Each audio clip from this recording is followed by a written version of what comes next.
everybody? Matt here, back with another TTRP. That's a Transformers Talk Raw podcast. Exclusively, well, it was exclusively on YouTube, but have you heard? We actually have our show on Spotify now, so give us a listen if you want to hear TTRP on the go. Carry it with you while you're jogging, while you're dusting your collection, whatever. And also, by the way, we have links to that in the description if you're coming from YouTube, and to our Facebook group. There you can chat bots with us. Share your own channels, your own pages, whatever you'd like. We'd sure appreciate seeing you there. Today I'm going to talk a little bit about is it possible that we could get a G1 style Megatron in the Studio Series 86 line, or maybe the Legacy line? You know, we have this big gun debate. I just saw this G1 Megatron, that same question posed in the social media group that I'm a part of, and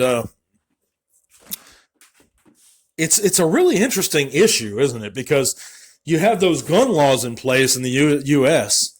that prevent realistic firearm replicas from being sold as toys, which are sensible laws. I'm behind those laws. It makes sense.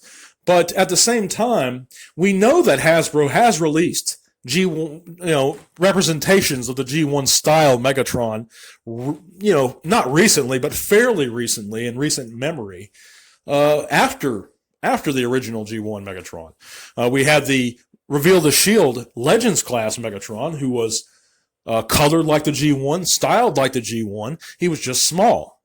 And we also had the Classics Voyager Megatron back in 06, I believe. And he was a gun. Of course, he was a wacky Nerf-style gun. But, I mean, if you have these two releases that follow the G1 Megatron, who's to say that Hasbro just couldn't give us a very movie-accurate bot mode and a less realistic gun mode?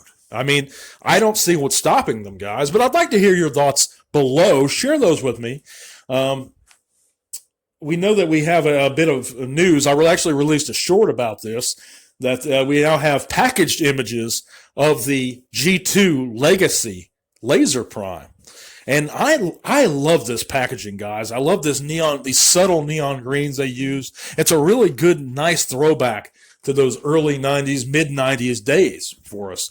I like the windowless box look. I think it adds elements of surprise about what's in there.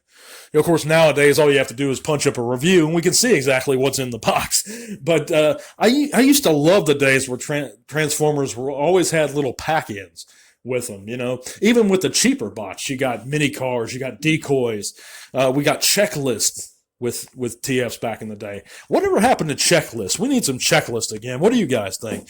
And I'd love to see a nice tech spec again. I know we're not going to get that with Legacy, but give us some bios, man. Give us some mottos. But I appreciate you guys listening. Be sure to please listen on Spotify if you're into podcasts. I know that you can't watch it or see any pictures I'm throwing up here on YouTube, but and if you don't like Spotify, give me a thumbs up here if you like what you hear. This was going to be a shorter segment today, guys, but I will be back on Wednesday for another one. Thank you guys again for listeing. Tell all R1, and I'll see you soon.